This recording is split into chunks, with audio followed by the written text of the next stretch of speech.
جی دوستو، ہمارے ساتھ موجود ہیں حضرت علامہ شیخ الحدیث اشرف سیالوی صاحب کے جو صاحبزادے ہیں، حضرت علامہ فرید الدین سیالوی صاحب۔ ان سے اب جو جانیں گے کہ حضور جو ہیں انہوں نے اپنی زندگی کیسی گزاری، اور پہلے وہ حضرت صاحب کا تعارف دیں گے کہ آپ کا جو ہے وہ سلسلہ نسب کیا تھا اور آپ نے کہاں کہاں تعلیم حاصل کی۔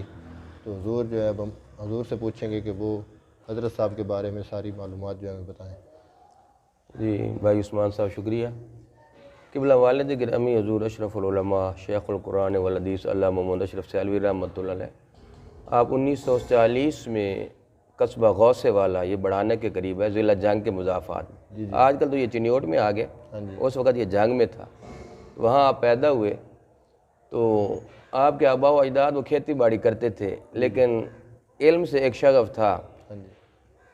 دادا جان مرحوم مغفور بابا فتح محمد رحمۃ اللہ علیہ، تو وہ کتابیں پڑھ رہے تھے، فارسی میں ان کو بڑی مہارت تھی۔ لیکن پھر آگے میرے والد گرامی کے دادا جان یعنی میرے پردادا جان، تو وہ جلدی فوت ہو گئے، تو ساری ذمہ داری ان پر آ گئی۔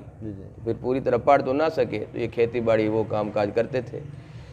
تو قبلہ والد گرامی پہلے وہ سکول کی تعلیم اور ساتھ اس وقت کچھ نہ کچھ کتابیں بھی پڑھائی جاتی تھی، حاصل کرنے کے لیے محمدی شریف جایا کرتے تھے۔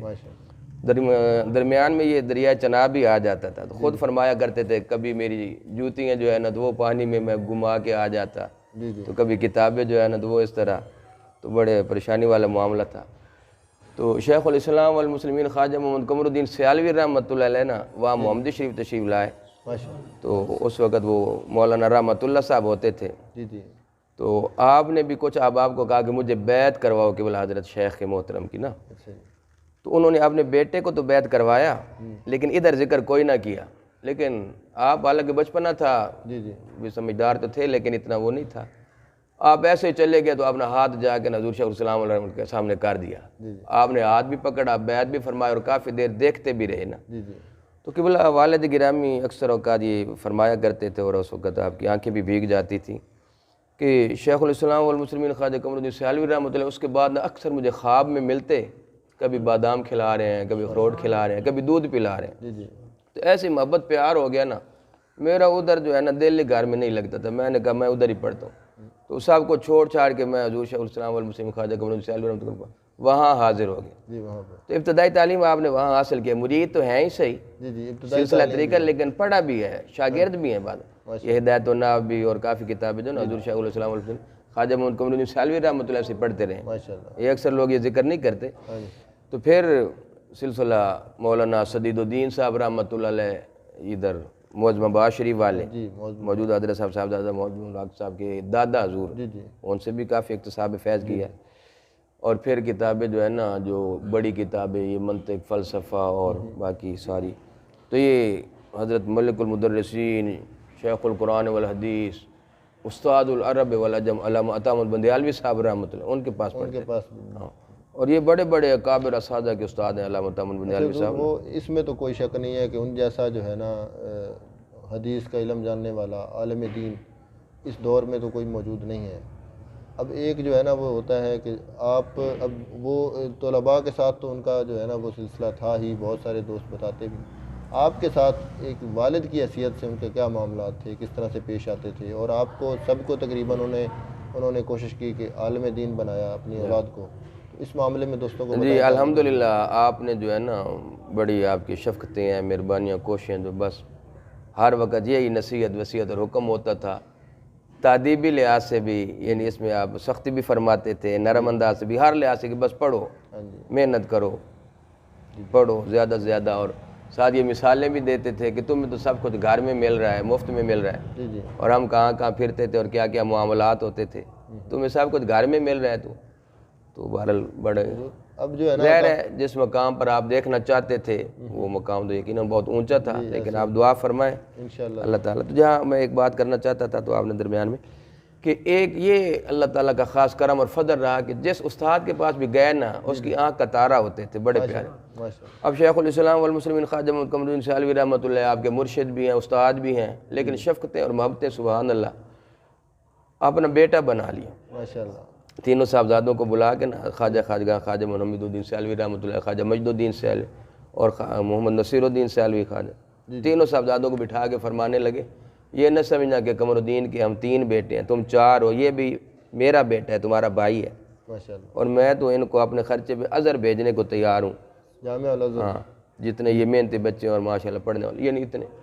اسی طرح مکان شریف میں گئے نا وہاں پڑھنے کے لیے، تو وہاں ہوتے تھے صاحبزادہ میاں عبدالحمید صاحب رحمۃ اللہ علیہ، انہوں نے اپنا بیٹا بنا لیا، اچھا جی، بڑی خاص شفت ہیں، وہ بھی اللہ کے ولی تھی، بڑی روحانی شخصیت۔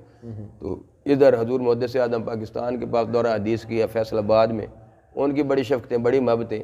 آپ عصر کے بعد جو ہے نا مطالعہ کرتے تھے، یہ بچوں کو پڑھاتے تھے، تو حضور محدث اعظم پاکستان نے آپ سے پوچھا بھی کوئی مسجد، کوئی امامت وغیرہ، تو آپ نے عرض کیا حضور میں ادھر پڑھنے آیا ہوں، امامت کرانے نہیں آیا۔ امامت تو آپ بڑے خوش ہوئے اس جواب سے نا۔ ماشاءاللہ، تو پھر آپ شفقت اس طرح بھی فرماتے تھے، چلتے پھرتے نا کچھ نہ کچھ پیسے جیب میں ڈال دیتے تھے نا، یوں پیسے ڈال دیتے اور اس طرح جو ہے نا ایک، اور بڑی محبت فرماتے تھے۔ تو ایک یہ جو ہے نا ظاہر ہے وہ صاحب بصیرت تھے، صاحب نظر تھے، ان کو بھی پتہ تھا کہ یہ آگے چل کے کیا شخصیت بننے والے ہیں۔ تو شاید یہ وجہ ہے کہ جن اساتذہ کے پاس رہے ہیں نا وہ بڑی محبت فرماتے تھے، بڑی شفقت کرتے تھے۔ اور یہ جو آپ یقیناً ہر بچہ بھی جانتا ہے کہ لالچ نہیں تھا، طبیعت میں حرص نہیں تھا، حرص نہیں تھی، بلکہ کہتے تھے کہ یہ اللہ تعالیٰ کا کرم ہے، فضل ہے کہ دین کی خدمت کا موقع مل جائے نا تو بس اسی میں ہمارے پیسے پورے ہو جاتے ہیں۔ اور اکثر یہ 2 باتیں آپ ذکر فرمایا کرتے تھے، اور یہ اسی وجہ سے آپ کی زندگی میں یہ انقلاب تھا۔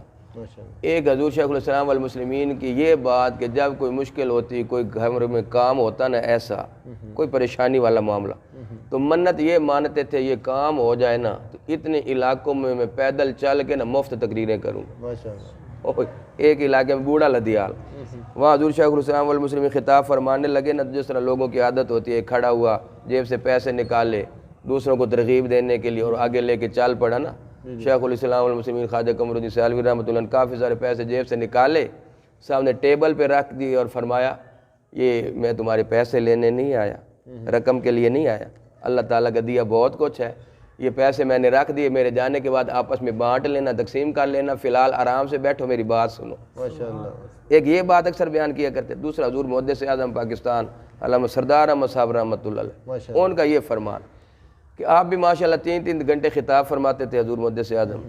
تو جس طرح لوگوں کی عادت ہوتی ہے آج بھی کہ لے گئے بڑے پروٹوکول کے ساتھ، ٹانگے پہ لے گئے، بڑی نعرہ بازی، بڑے استقبال، جب 2.5 گھنٹے 3 گھنٹے خطاب فرمایا نا تو آپ سے نے کسی سلام ہی کوئی نہ لیے، بات ہی کوئی نہیں، نہ کوئی رکشہ، نہ ٹانگا، نہ کوئی موٹر سائیکل، اب پیدل ہی آ رہے ہیں، کافی سفر تھا۔ تو آپ کے شاگرد رشید تھے اور بڑے اللہ کے ولی تھے میاں عزیز احمد صاحب رحمۃ اللہ وادی سون والے، وہ بھی خلفاء میں سے سیال شریف۔ ان کے دل میں یہ خیال آیا، بڑے بے مروت لوگ ہیں، عجیب لوگ ہیں، اتنی بڑی ہستی 3 گھنٹے کا خطاب اور جاتے ہوئے نہ کوئی کرایہ، نہ ٹانگا، نہ رکشہ، یہ کیا بات؟ دل میں خیال آیا، کسی سے یہ بات ذکر نہیں کی۔ اگلے دن سبق پڑھانے لگے نا حضور محدث اعظم پاکستان رحمۃ اللہ، تو فرماتے ہیں مولانا یہ دیکھنا زبان کہیں گھس تو نہیں گئی، یہ زبان دیکھنا گھس تو نہیں گئی۔ کلاس ساری حیران، صاحبزادہ عزیز احمد صاحب حیران، یہ آپ کیا فرماتے ہیں مجھے مخاطب کر کے، اتنا شرمیلہ بندہ، شرم و حیا والا، زبان کی طرف اشارے کرتے ہیں گھس تو نہیں گئی۔ ان کو بات سمجھ نہیں آئی۔ حضرت مولانا وہ جو کل آپ سوچتے آ رہے تھے نا کہ انہوں نے بلایا بڑے پروٹوکول کے ساتھ، واپسی پہ بات ہی نہیں پوچھی، سلام ہی نہیں لیا، یہ جو ذہن میں سوچتے آ رہے تھے نا، تو کیا ہو گیا؟ یہ انہوں نے تھوڑا کیا، ایک سٹیج سجایا، ہمیں موقع دیا اللہ رسول کی حمد و ثنا کا، پیارے مصطفیٰ کریم علیہ السلام کی مدح کا، نعت خوانی کا موقع دیا۔ یہ زبان ویسے ہی ہر وقت چلتی رہتی ہے، اللہ رسول کی تعریف میں، حمد میں اور نعتوں میں چل گئی تو کیا ہو گیا، کوئی گھس گئی ہے؟ تو یہ اکثر آپ ذکر فرمایا کرتے تھے۔ پھر اگلے دن پھر بلا لیا، عزیز احمد صاحب صاحبزادہ صاحب پریشان بھی، پتہ نہیں کیا ہو گیا۔ تو آپ نے فرمایا دیکھو نا، اگر انہوں نے احساس ہمارا نہیں کیا تو اللہ تعالیٰ کو تو پتہ ہے نا، انہوں نے اپنے آپ کو میرے لیے وقف کیا ہوا ہے، میرے دین کے لیے وقف کیا ہوا ہے۔ دیکھو یہ بندہ آیا نہ جان نہ پہچان، بیٹی کا نکاح تھا، ہم سے دعا کروائی، دعا کر دی، اتنے مدرسے کے لیے دے گئے، اتنے ہمارے لیے دے گئے۔ اب ہم اس کام کے لیے بیٹھے ہیں تو اللہ تعالیٰ کو پتہ ہے نا ان کی ضروریات کیا ہیں، تو ویسے پوری فرماتے۔ یعنی یہ تربیت ہے حضور شیخ الاسلام والمسلمین کی کہ اتنے علاقوں میں پیدل چل کے مفت تقریریں کریں گے، یہ منت مانا کرتے تھے۔ اور ادھر حضور محدث اعظم یہ بھی استاد ہیں نا، تو یہ اس تربیت کا نتیجہ ہے کہ بالکل لالچ یہ معاملہ نہیں تھا، بلکہ اکثر اس معاملے میں جو ہے نا آپ پریشانی کے اظہار بھی کرتے تھے۔ بلکہ ایک بڑے مشہور خطیب صاحب ہیں، پھر نام لینا مناسب نہیں ہے، وہ کہنے لگے جی مولویوں کے ریٹ تو ہم نے بنائے ہیں، قیمت تو ہم نے بنائی ہے، ان بیچاروں کو تو پوچھتا ہی کوئی نہیں تھا، جدھر جاتے تھے دیتا کرایہ کوئی نہیں تھا۔ تو بڑے جلال میں آ گئے اشرف العلماء نا، بڑے ناراض ہو گئے، فرمایا ہاں اب بیچارے کسی نے جو ہے نا کوئی پروگرام کرانا ہو، جلسہ کرانا ہو، تو وہ سوچتا ہے کہ میں اب گائے بیچوں، بھینس بیچوں، کیا کروں، یعنی وہ پریشانی کا شکار ہو جاتا ہے۔ یہ کون سا مسلک پہ آپ نے احسان کیا، یہ آپ کیا باتیں کر رہے ہو؟ بہرحال یہ جو باتیں ہیں نا ان کی، بڑے لوگوں کی بڑی باتیں ہوتی ہیں۔ جی ہاں، جی بس بڑا معاملہ۔ دوستو، امید کرتے ہیں کہ ہماری جو یہ ویڈیو ہے آپ کو پسند آئے گی۔ ہمارے چینل کو سبسکرائب کر دیں اور ویڈیو کو لائک اور شیئر لازمی کریں۔ بہت شکریہ، السلام علیکم ورحمۃ اللہ۔